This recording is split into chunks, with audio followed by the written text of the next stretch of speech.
Olá, cursistas! Sejam muito bem-vindos. É um prazer estar aqui com vocês para a nossa terceira aula. Meu nome é Mariana, sou bióloga e doutora em botânica e estou aqui ministrando para vocês a disciplina de Morfologia e Taxonomia de Espermatófitas. Peço que em nossas aulas vocês estejam munidos de papel e caneta para, quando surgir alguma dúvida, vocês anotarem e depois postarem no nosso fórum Tira Dúvidas. Já aproveitando a oportunidade para dizer que vai haver um fórum Tira Dúvidas para cada uma de nossas aulas. Então postem as suas dúvidas no fórum pertinente à aula. E para que tenhamos um bom resultado, será necessária a dedicação de vocês nos estudos e nas atividades da sala virtual. Mas também é muito importante que vocês leiam a apostila associada aos demais materiais que serão postados a cada semana. Então vamos começar a nossa terceira aula? Nessa terceira aula, estudaremos a unidade 3, que aborda a morfologia reprodutiva. Estudando a morfologia reprodutiva, aprenderemos a identificar as partes da flor, estabelecendo a sua classificação morfológica e compreendendo a importância dessa classificação na identificação taxonômica das plantas. Reconhecer as principais diferenças entre as classes de angiospermas e diferenciar os diversos tipos de sementes e frutos a partir da sua morfologia. No entanto, a morfologia das sementes e frutos serão abordadas na próxima aula. Nesta aula, vocês também deverão utilizar a apostila que disponibilizei e o livro do Raven, Biologia Vegetal, como material base, além de outras apostilas e artigos que estão postados na sala virtual no tópico 1, nos itens Caderno Didático e Ampliação do Conhecimento. A importância das flores caracteriza-se por sua função reprodutiva, permitindo vasta expansão territorial aos vegetais superiores, pelos interesses humanos, alimentar, comercial, industrial, além de ser imprescindível para a taxonomia. A flor é a parte reprodutiva de um angiosperma, uma aquisição muito valiosa da evolução. Com ela, obteve-se maior sucesso na conquista do meio, visto que sua estrutura viabiliza diversos meios de polinização, possibilitando maior variabilidade genética e, portanto, mais chances de adaptação. As plantas com flor constituem o grupo de plantas mais diverso do planeta, com pelo menos 300 mil espécies. Surgiram há cerca de 140 milhões de anos, o que, embora pareça muito tempo, é na verdade bastante... Surgiram há cerca de 140 milhões de anos, o que, embora pareça muito tempo, é na verdade bastante tarde na história evolutiva das plantas. E a sua origem e diversificação representam um dos grandes enigmas da biologia. A flor ancestral era bissexual, com partes femininas chamadas de carpelos e masculinas estames, e com múltiplos verticilos, círculos concêntricos, de órgãos petaloides organizados em grupos de 3. Cerca de 20% das flores apresentam estes verticilos trímeros, mas tipicamente em menor número. Os lírios têm apenas 2 verticilos, as magnólias têm 3. A flor começa o seu desenvolvimento da mesma forma que as folhas, a partir de divisões de células meristemáticas situadas abaixo das camadas externas do ápice da gema. Ela se constitui de um eixo caulinar de crescimento limitado, chamado receptáculo, que porta apêndices estéreis, chamados sépalas e pétalas, e férteis, chamados estames e pistilo, sendo sustentada pelo pedicelo, eixo caulinar que nasce na axila de uma ou mais brácteas. Uma flor completa apresenta as seguintes partes gerais: brácteas, pedúnculo, receptáculo e verticilos florais. As brácteas são folhas modificadas, localizadas próximos. As brácteas são folhas modificadas, localizadas próximo aos verticilos florais. O pedúnculo é o eixo de sustentação da flor ou inflorescência. O receptáculo é a porção dilatada do extremo do pedúnculo, a qual pode ser abaulada, plana ou escavada, onde se inserem os verticilos florais. Os verticilos florais são constituídos por 4 conjuntos de peças de origem foliácea, colocados mais ou menos em sequência e divididos em 2 grupos, de acordo com a função. Externos ou protetores que constituem o perianto ou perigônio. Consta do cálice, conjunto de sépalas, e corola, conjunto de pétalas. São considerados acessórios, podendo estar ausentes, pois não tomam parte direta da reprodução. Perigônio somente é dito quando o verticilo protetor é formado por somente um círculo de peças, ou mais de um, todas elas iguais, chamadas tépalas, como ocorre, por exemplo, no lírio. Os verticilos internos ou reprodutores constam do androceu, que é o aparelho reprodutor masculino, constituído pelo conjunto de estames, e do gineceu, que é o aparelho reprodutor feminino, constituído pelo conjunto de carpelos.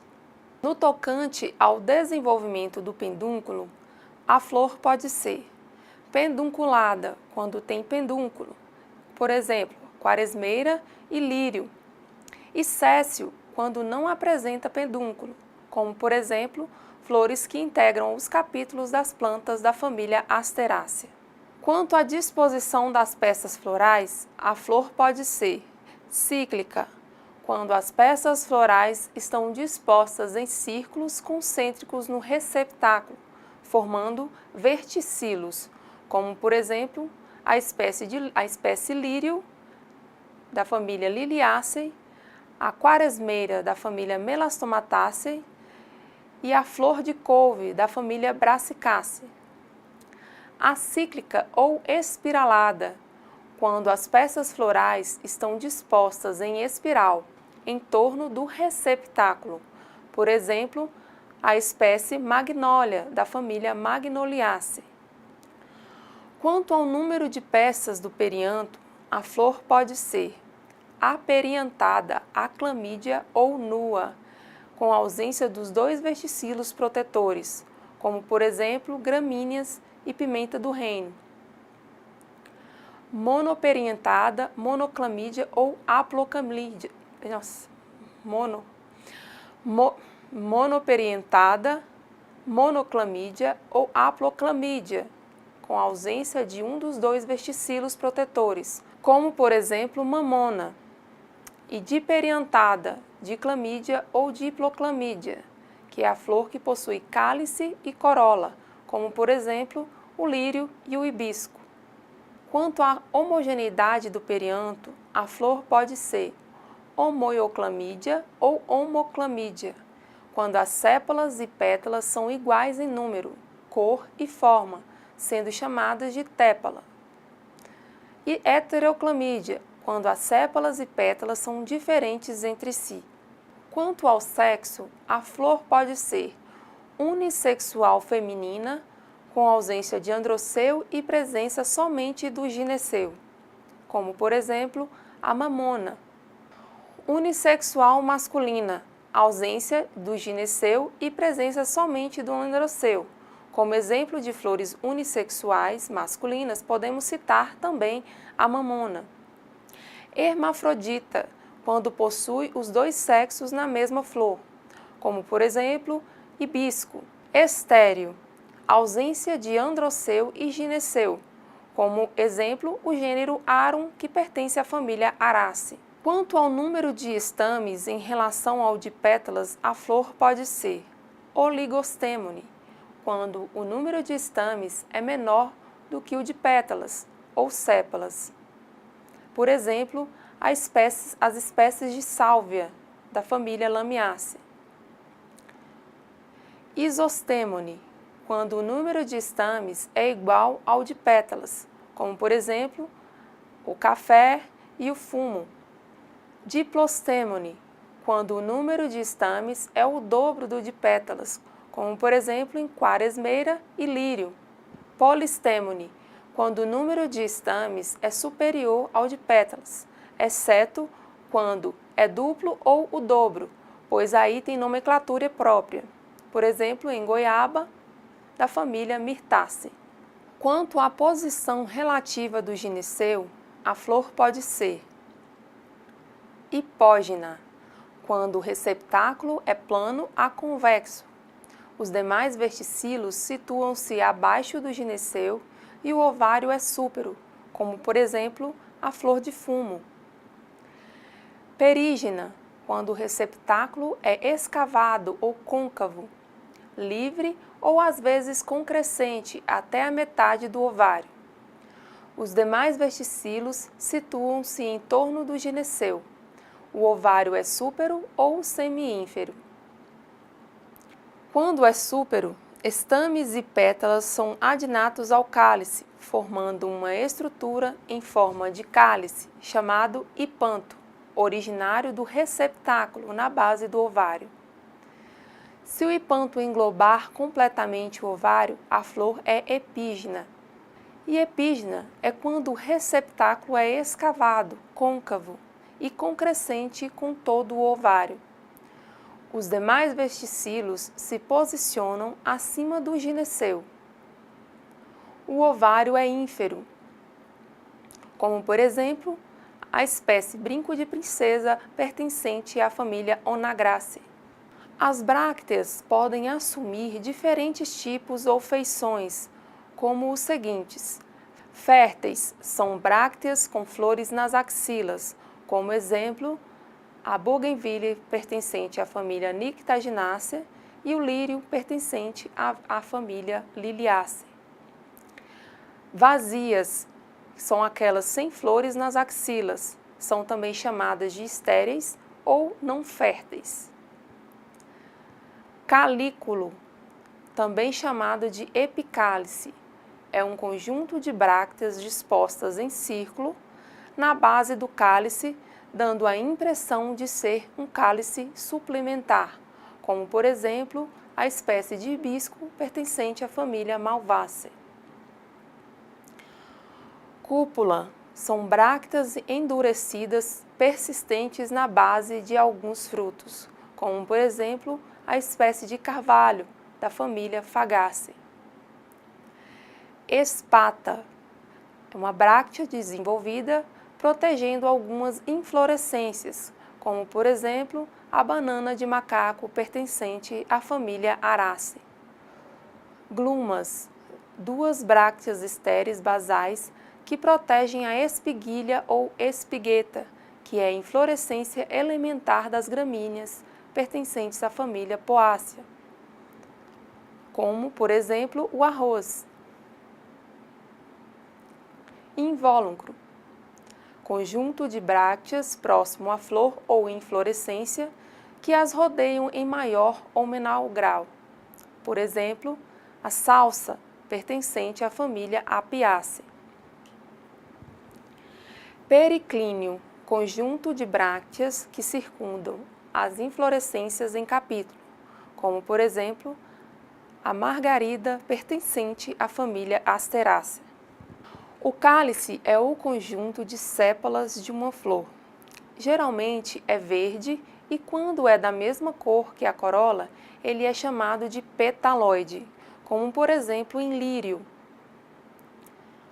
Na flor jovem que se encontra na fase de botão, as sépalas envolvem as outras partes do botão floral. O cálice pode ser classificado quanto à soldadura e ao número de sépalas. a duração e a simetria. Quanto à soldadura das sépalas, o cálice pode ser gamosépalo, sinsépalo ou monossépalo, quando as sépalas estão soldadas entre si em maior ou menor extensão. Por exemplo, a espécie cardial da família Lamiaceae. Dialisépalo, corissépalo ou polissépalo, quando as sépalas são livres ou isoladas, como por exemplo na flor de couve, da família Brassicaceae. Quanto ao número de sépalas, o cálice pode ser trímero, quando as sépalas estão em número de 3 ou seus múltiplos. Tetrâmero ou pentâmero, quando as sépalas ocorrem em número de 4 ou 5 ou seus múltiplos. Quanto à duração, o cálice pode ser caduco, quando cai antes da flor ser fecundada, persistente, quando persiste no fruto, como por exemplo em laranja, da família Rutaceae. Macente, quando é persistente, porém murcha, por exemplo em goiaba, da família Myrtaceae. Decíduo, quando cai logo após a corola. Acrescente, quando além de persistente, desenvolve-se e cerca o fruto, como por exemplo em juá de sapo, da família Solanaceae. Quanto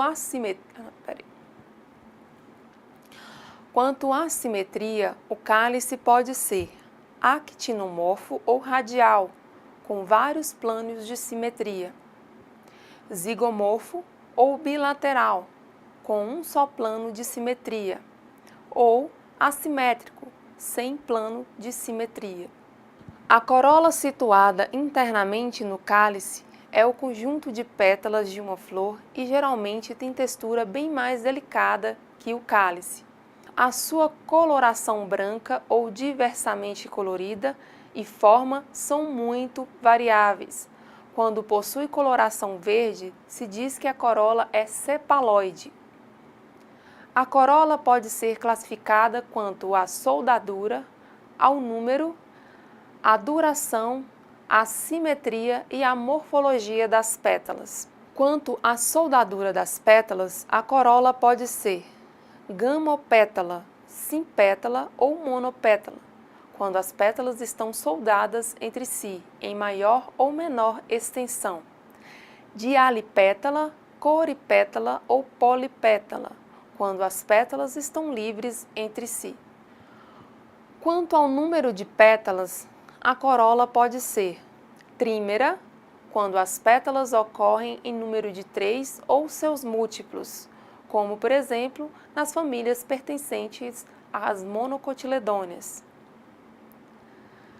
Tetrâmera ou pentâmera, quando as pétalas ocorrem em número de 4 ou 5 ou seus múltiplos, como ocorre nas famílias pertencentes às dicotiledôneas.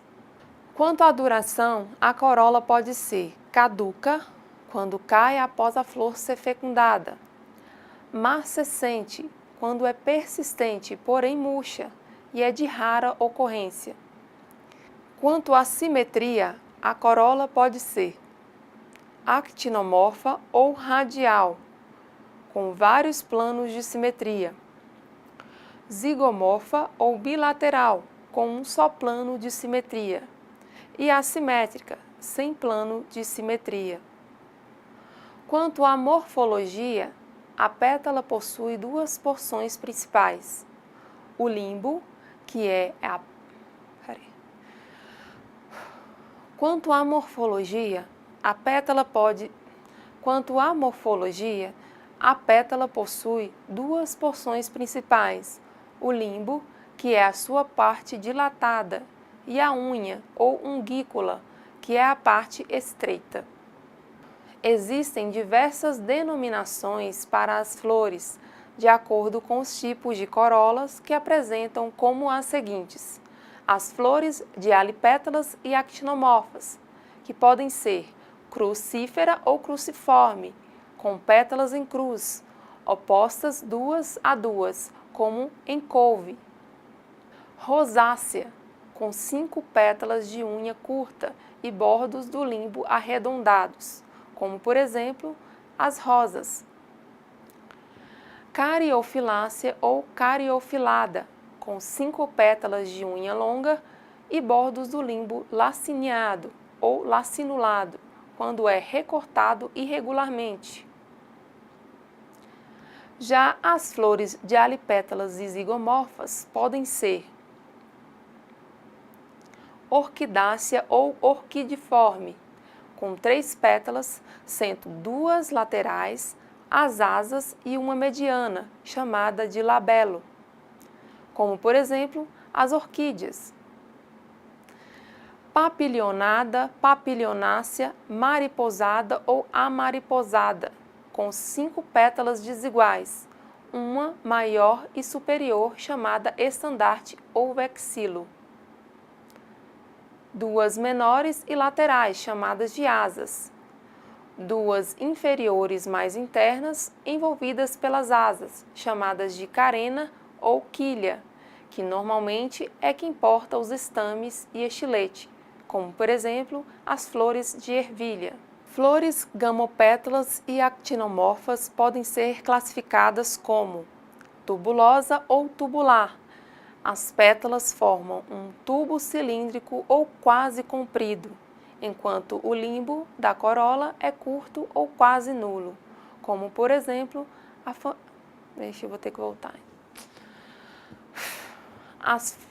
As flores gamopétalas e actinomorfas podem ser classificadas como tubulosa ou tubular.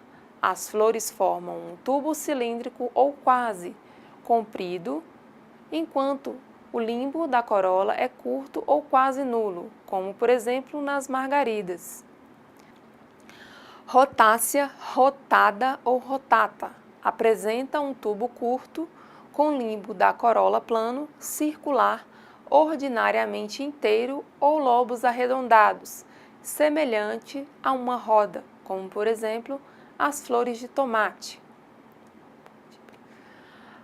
As flores infundibiliformes apresentam um tubo alargado, gradualmente da base para cima, afunilado. Por exemplo, enrola-semana. Campanulada apresenta tubo alargando-se rapidamente na base, mantendo depois o diâmetro constante, com forma de sino ou campainha. Por exemplo, campainha, uma espécie pertencente à família Campanulácea. Urceolada apresenta tubo alargando-se rapidamente na base e estreitando-se para cima, como uma forma de jarro ou urna, como por exemplo o gênero Erica da família Ericácea.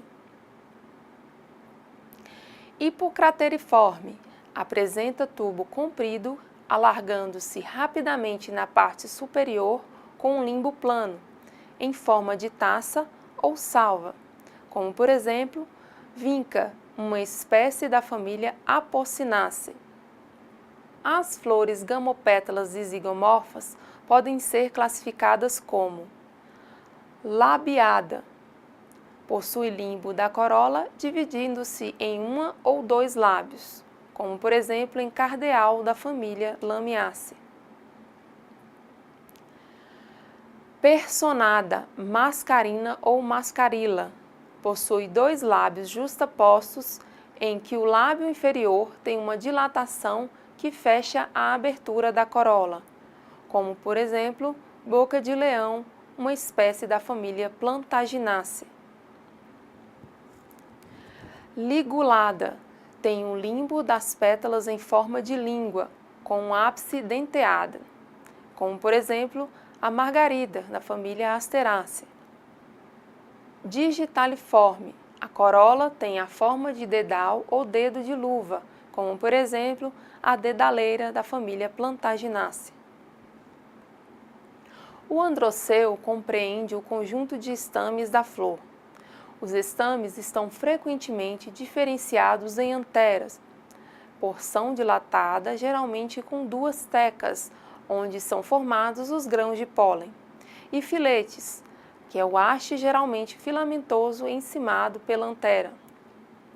Embora alguns estames petaloides semelhantes às pétalas, quando seu filete é achatado e apresenta uma coloração similar àquela das pétalas, não se diferenciem nessas duas partes. Como já se citou em parte, na maioria das angiospermas, uma antera típica possui simetria bilateral, estabelecendo assim duas porções equivalentes, denominadas tecas. Cada teca abriga duas urnas, lojas ou sacos polínicos, às quais correspondem aos esporângios, estruturas onde os esporos são produzidos, no caso, os esporos masculinos, que são os grãos de pólen. E eles são separados por um tecido estéril, denominado septo. As tecas das anteras estão ligadas entre si e com um filete através de um tecido estéril, denominado conectivo. Pode ser pouco ou muito desenvolvido, cuja forma é caráter diagnóstico importante para muitos grupos de plantas, como as da família Melastomatácea. Em geral, os estames têm como função principal a produção de esporos. Entretanto, em algumas espécies, parte dos estames se modificam para atrair insetos, chamados estaminódeos ou estaminoides. O androceu possui algumas classificações, tais como: quanto ao tamanho relativo dos estames, pode ser homodímono. Quanto ao tamanho relativo dos estames, pode ser homodínamo, estames que são do mesmo tamanho. Heterodínamo, estames de tamanhos diferentes. Didínamos, com 4 estames, sendo 2 maiores e 2 menores, como, por exemplo, as espécies da família Bignoniaceae. Tetradínamo, com 6 estames, sendo 4 maiores e 2 menores. Quanto à soldadura dos estames, eles podem ser classificados como dialistemone. Quanto à soldadura dos estames, eles podem ser classificados como dialistemone. Os estames são livres entre si. Gamostemone. Os estames estão soldados entre si, formando uma ou mais colunas estaminais, chamadas de adelfia. Sinfisandro ou sinandro. Os estames totalmente soldados entre si em um só corpo.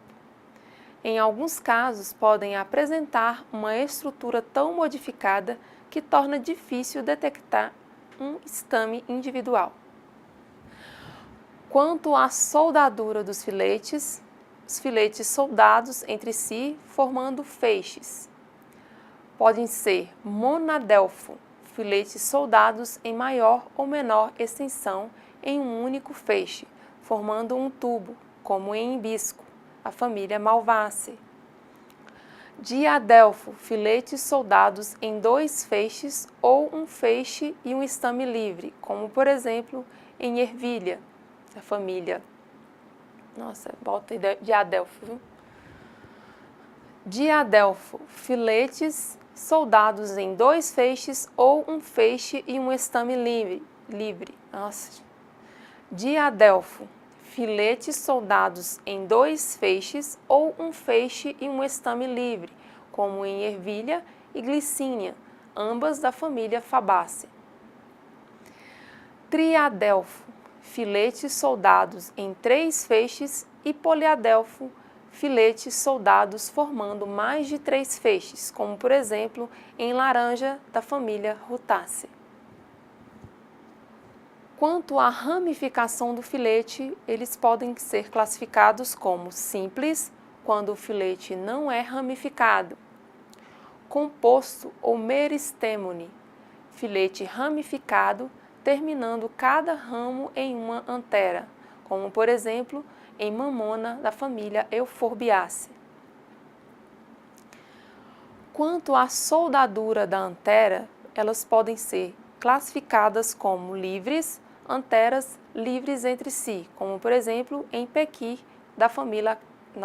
Quanto à soldadura.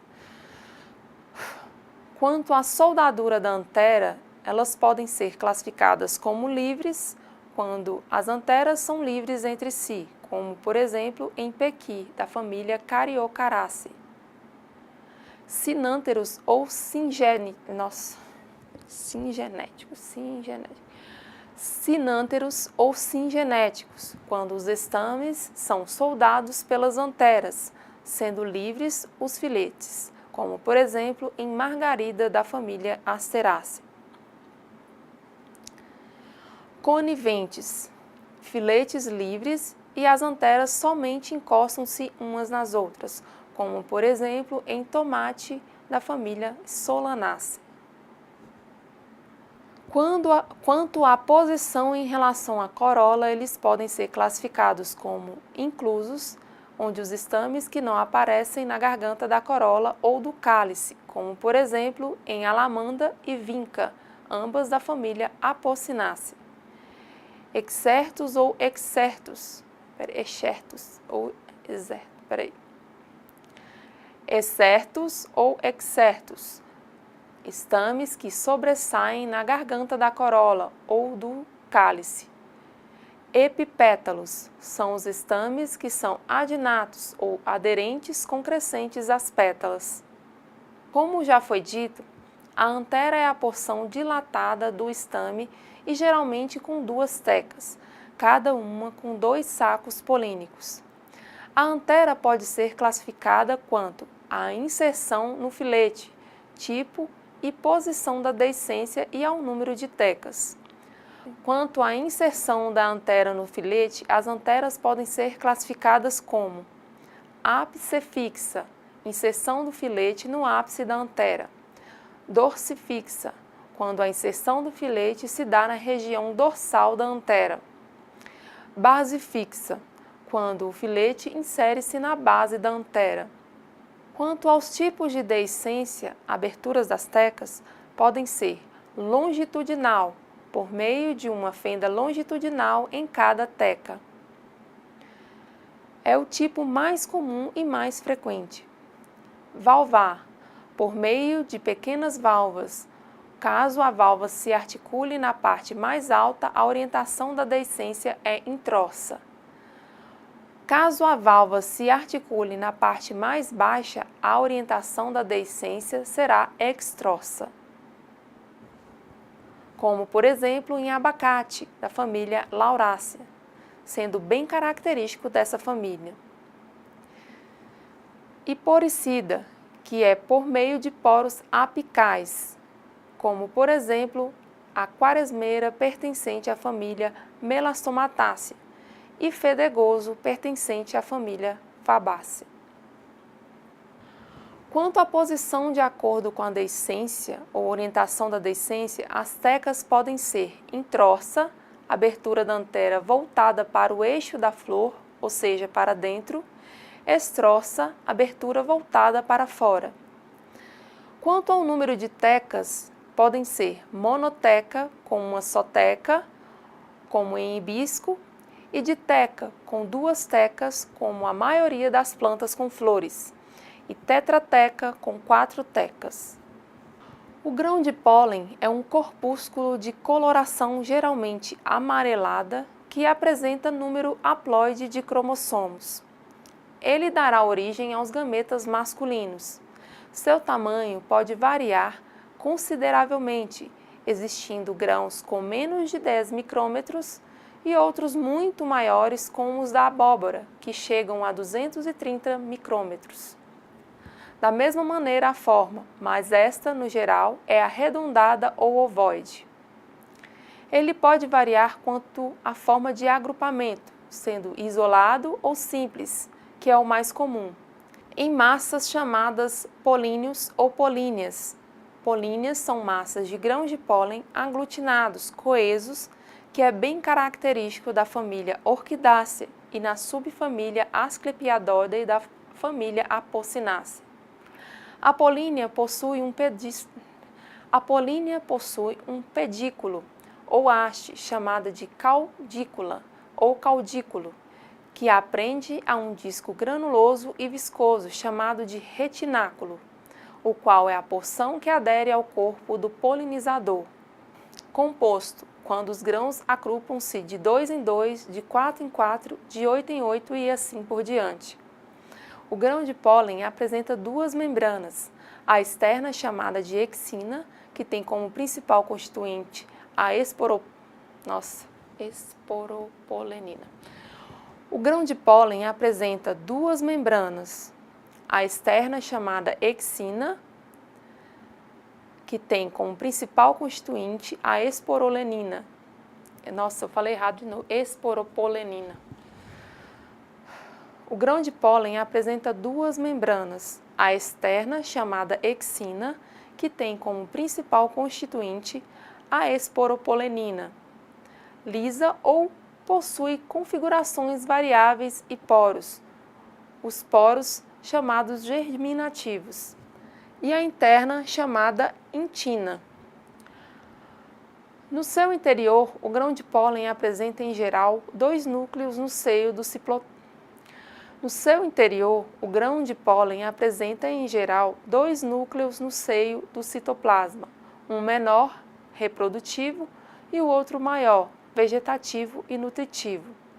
Admite-se que o macronúcleo envolvido de citoplasma constitui uma célula, a célula formadora do tubo polínico. O micronúcleo dará origem a dois microgametas ou gametas masculinos. O gineceu é a parte feminina da flor constituída por um conjunto de carpelos, órgãos femininos que formam um ou mais pistilos. Os carpelos são folhas férteis modificadas que possuem óvulos na margem.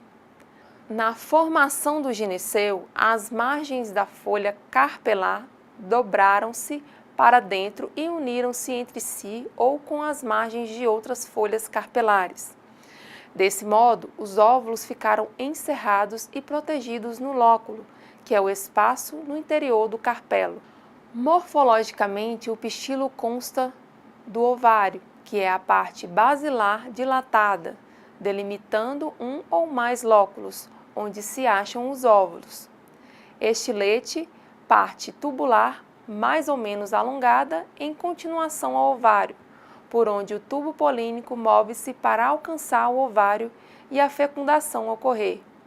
E estigma, a parte superior, normalmente glandulosa, que serve para receber o pólen. O gineceu pode ser classificado de algumas maneiras, como, por exemplo, quanto à soldadura dos carpelos, eles podem ser classificados como dialicarpelar ou apocárpico, constituído de carpelos livres entre si, formando um ou tantos pistilos. Carpelar ou sincárpico, gineceu constituído de carpelos concrescentes entre si, formando um só pistilo. Pode ser de carpelos Vou voltar em gamocarpelar, que é melhor. Gamocarpelar ou sincárpico, gineceu constituído de carpelos concrescentes entre si, formando um só pistilo. Pode ser de carpelos abertos, ou seja, cada folha carpelar não se fecha formando si mesmo. Não, pode ser. Pode ser de carpelos abertos, ou seja, cada folha carpelar não se fecha sobre si mesma, mas sim liga-se pelos bordos às vizinhas, constituindo um ovário unilocular. Como também pode ser de carpelos fechados, ou seja, cada folha carpelar fecha-se sobre si mesma para depois unir-se às vizinhas, originando um ovário com mais de um lóculo, como, por exemplo, a espatódia, uma espécie da família Bignoniaceae. Quanto ao número de carpelos, podem ser unicarpelar com um carpelo, unicarpelar. Vou voltar enquanto ao número de carpelos. Quanto ao número de carpelos, podem ser unicarpelar com um só carpelo, bicarpelar com 2 carpelos, tricarpelar com 3 carpelos e pluricarpelar com mais de 3 carpelos. O estilete, como já foi previamente dito, é a porção tubular do pistilo por onde passa o tubo polênico. Quanto à sua forma, ele é variável, mas o que ocorre mais comumente é o cilíndrico. Pode ser classificado quanto à inserção no ovário como terminal, quando sai do ápice do ovário, é a configuração mais comum. Lateral, quando sai lateralmente ao ovário, usualmente na porção mediana deste. Este tipo é muito raro. Ginobásico, quando sai aparentemente da base do ovário ou próximo a esta. A ocorrência de tal estrutura parece restrita a um pequeno número de famílias botânicas, como a Lamiaceae. O estigma é a porção apical do pistilo. Ele possui papilas que recebem o pólen. Pode ter uma forma variável, como, por exemplo, globosa, ovoide e foliácea. Quanto à divisão, ele pode ser indiviso, com estigma único, ou ramificado, com divisões, bífido ou bigloboso. Podem-se citar os seguintes exemplos da diversidade do estigma. Na abóbora, o estilete muito curto e grosso é tripartido, terminando as 3 partes por estigmas de superfície muito ampla. As gramíneas, em geral, têm estigmas plumosos, isto é, muito divididos, de tal forma que a superfície receptiva de pólen é extraordinariamente desenvolvida, o que é de grande conveniência para estas plantas, pois o vento é o principal agente disseminador de pólen. No mamão, o estigma amplamente lobado é séssil, repousando diretamente sobre o ovário, sem estilete. O ovário é a parte basilar dilatada do pistilo que encerra os óvulos no interior de cavidades, chamadas de lóculos. O ovário pode ser classificado como, quanto ao número de lóculos ou cavidades, podem ser classificados como unilocular, com um só lóculo, vindo de um carpelo ou de mais de um. Bilocular, com 2 lóculos. Trilocular, com 3 lóculos. E plurilocular, com mais de 3 lóculos. Quanto à posição, o ovário pode ser súpero, quando o ovário é livre, os demais verticilos se posicionam abaixo do gineceu. Nesse caso, como já foi comentado, é formado o hipanto, dando a falsa impressão de que o ovário é ínfero. Mas, na verdade,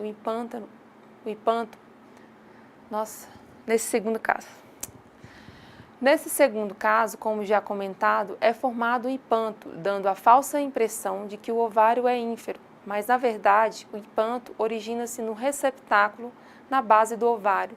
Logo, isso caracteriza esse ovário como sendo súpero. O ovário ínfero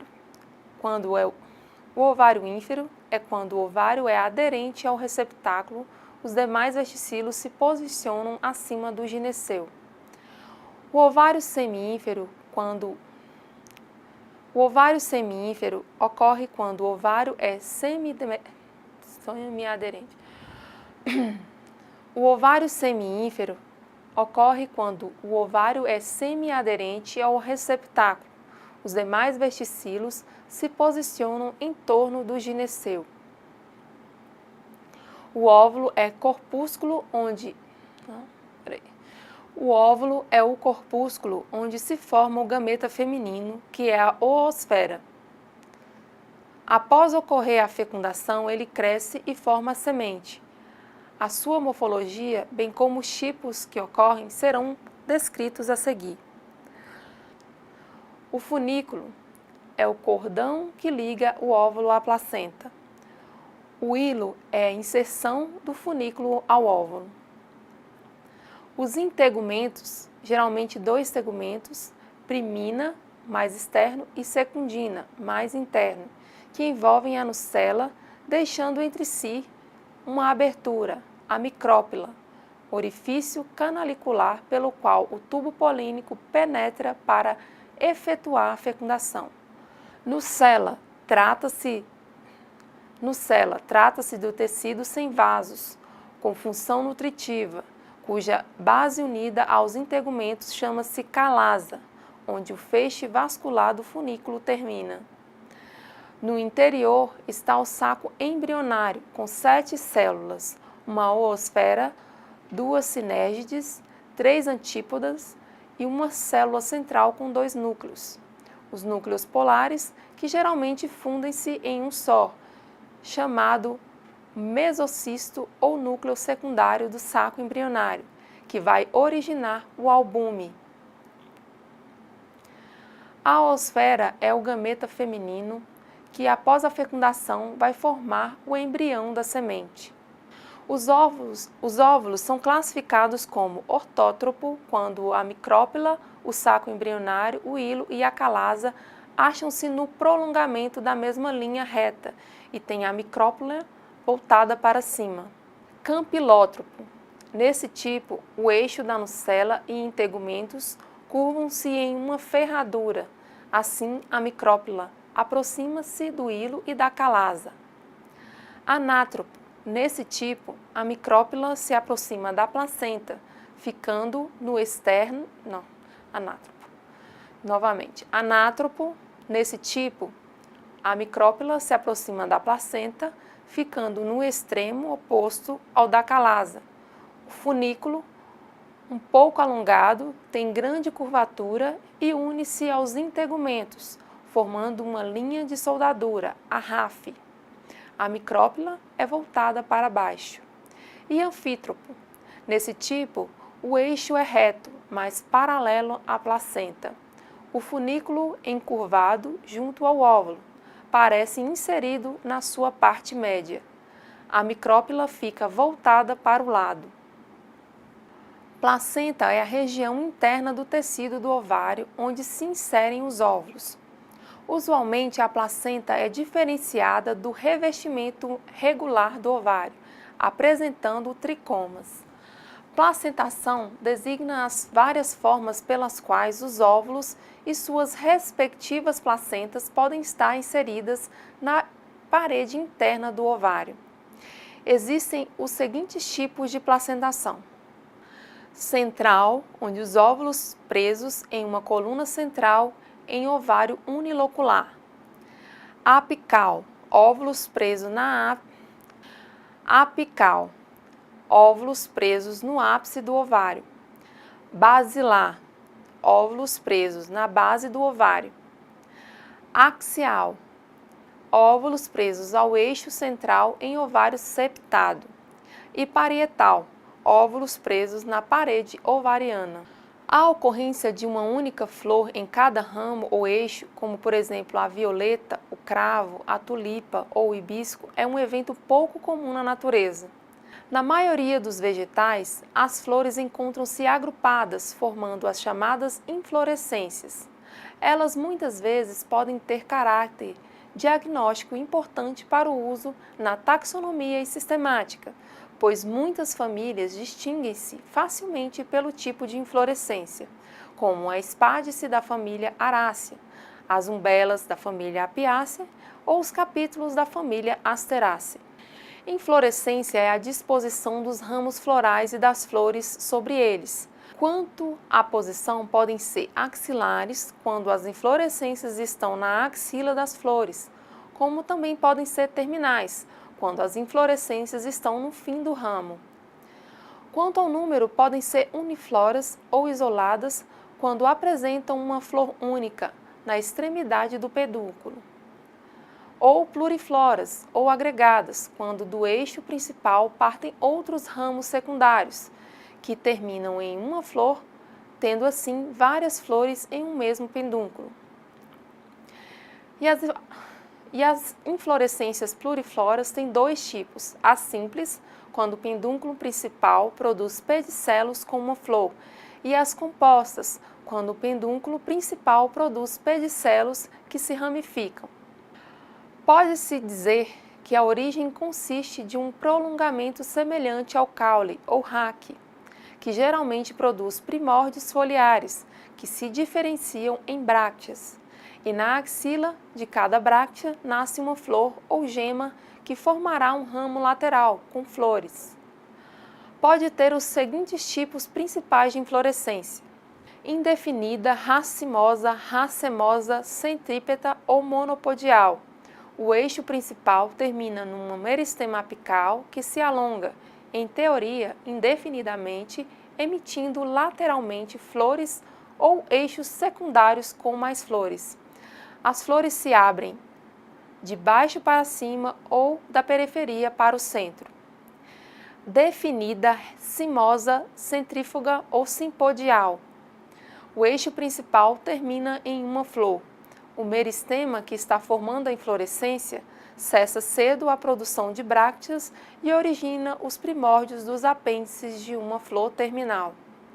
Ainda que o extremo do eixo principal cesse logo o crescimento, ou seja, o eixo terminal determinado, outras flores podem surgir na axila da bracteola e este processo pode ser repetido indefinidamente. A iniciação da flor terminal ocorre precocemente em relação à das flores laterais, que ainda estão em estágio inicial de desenvolvimento, e, consequentemente, a flor terminal é a primeira a abrir-se, depois ocorrendo o mesmo com os eixos laterais secundários que aparecem sucessivamente. A antese ocorre a partir da flor que está no ápice, em direção à base ou do centro para a periferia. Cacho, racimo ou racemo, flores situadas em pedicelos, saindo de diversos níveis no pedúnculo principal e atingindo diferentes alturas, como por exemplo as flores de couve da família Brassicaceae. Corimbo, flores situadas em pedicelos, saindo de vários níveis de pedúnculo principal e atingindo todas as mesmas alturas. Para alcançar a mesma altura, os pedicelos das flores mais basais são maiores, como por exemplo em Espatódia da família Bignoniaceae. Espiga, flores sésseis ou subsésseis situadas em diversas alturas sob o pedúnculo principal, pouco ou nada entumecido, como por exemplo em milho, da família Poácea, e língua de vaca, da família Plantaginácea. Espádice, variação da espiga em que o eixo principal é carnoso, as flores são geralmente unissexuais, sésseis e pequenas. O conjunto é envolvido por uma grande bráctea chamada espata, a qual pode ter aspecto membranoso e lenhoso, como por exemplo em banana de macaco e antúrio. Amento ou amentilho, variação da espiga em que o eixo principal geralmente é flexível e pendente e em geral apresenta flores unissexuais e aclamídeas, como por exemplo rabo de macaco da família Euphorbiaceae. Umbela, flores situadas em pedicelos que saem aparentemente do mesmo ponto do ápice do pedúnculo principal, atingindo uma altura aproximadamente igual. A umbela pode ter todas as suas flores voltadas para cima ou pode ter flores voltadas para todos os lados, formando uma esfera de flores, como por exemplo em falsa erva de rato da família Apocynaceae. Capítulo: inflorescência densamente condensada, discoide ou arredondada, com flores sésseis que se inserem num receptáculo côncavo, plano ou convexo, formado a partir do pedúnculo, que se alarga na extremidade superior e é rodeado por um conjunto de brácteas chamadas de periclínio, por exemplo, as margaridas da família Asteraceae. No capítulo, as flores do disco são flores hermafroditas de corola tubulosa e chamam-se flósculos. As flores do raio, chamadas semiflósculos, são frequentemente unissexuais femininas, mas às vezes são completamente estéreis. No flósculo, existe uma estrutura chamada papus, que é o No flósculo, existe uma estrutura chamada papus, que é um cálice modificado, escamoso, piloso ou plumoso, que persiste no fruto da asterácea e ajuda na dispersão pelo vento, seja aderido a um animal. Cima unípara ou monocásio, quando abaixo do eixo principal, terminado por flor, desenvolve-se uma gema lateral que se desenvolve em um eixo secundário lateral, também terminado por flor e assim sucessivamente. Dentre os vários tipos de monocásio, pode-se destacar o monocásio escorpioide. Os eixos secundários saem sempre do mesmo lado, fazendo com que a inflorescência se curve como a cauda de um escorpião, como, por exemplo, a espécie Myosotis da família Borraginaceae. Monocásio helicoide ou Bostrix. Os eixos secundários saem de um lado e do outro, alternadamente. Cada flor surge em um ângulo reto em relação à flor anterior, mas levemente deslocada em um ângulo e em uma direção determinada, gerando uma hélice, como por exemplo, Hemerocallis, da família Hemerocallidaceae. Cima bípara ou dicásio. Sob a flor terminal do eixo principal, saem dois eixos secundários opostos, também terminados por flor, as quais podem igualmente originar dois outros, e assim sucessivamente. O dicásio pode carecer de flor terminal, como por exemplo em begônia da família Begoniaceae. Cimeira múltipla ou pleocásio. Eixo principal termina por uma flor, do qual partem vários secundários, também terminados por uma flor, que podem igualmente originar vários outros, e assim sucessivamente. Glomérulo, flores subsésseis muito próximas entre si, de inserção bem congesta, aglomeradas, de configuração mais ou menos globosa, como por exemplo em cordão de frade. Ciátio, formado por uma flor feminina nua, pedicelada, rodeada por várias masculinas, cada uma delas constituída por um estame articulado com um pedicelo, e todo o conjunto envolvido por um invólucro caliciforme, de brácteas, alternando-se com glândulas, bem característico no gênero Euphorbia, da família Euphorbiaceae. Cicônio, o receptáculo é escavado ou côncavo e carnoso, formando uma cavidade quase fechada, onde se inserem flores diminutas e unissexuais. Na maioria das vezes, o acesso a essas flores se faz somente por um pequeno poro apical, como por exemplo em figo, da família Moraceae. As inflorescências compostas podem ser classificadas como homogêneas, a ramificação da As inflorescências compostas podem ser classificadas como homogêneas, ramificação da racimosa, porém do mesmo tipo, como por exemplo em umbelas de umbelas, cachos de cachos. Heterogêneas, ramificação racimosa ou cimosa, porém entre diferentes tipos, heterogêneas, ramificação racimosa ou cimosa, porém entre diferentes tipos, dicásio de diciáceos, como coroa de Cristo. Mistas, mistura em racimosa e cimosa, dicásio de capítulos, como no botão de ouro. Todas as ideias sobre a evolução de inflorescências são muito especulativas, mas de qualquer forma, o significado adaptativo do aparecimento e diversificação das inflorescências reside em um incremento para facilitar a polinização, seja pelo vento, cujas inflorescências contribuem para a maior quantidade de pólen e para facilitar sua dispersão, ou por agentes polinizadores, cujas inflorescências facilitam e garantem a efetividade da visita, uma vez que um maior número de flores pode ser visitado em menos tempo. Assim, a arquitetura da inflorescência e seu funcionamento afetam diretamente a polinização e a frutificação, que representam um passo crucial no ciclo vital das plantas e, portanto, na manutenção das espécies.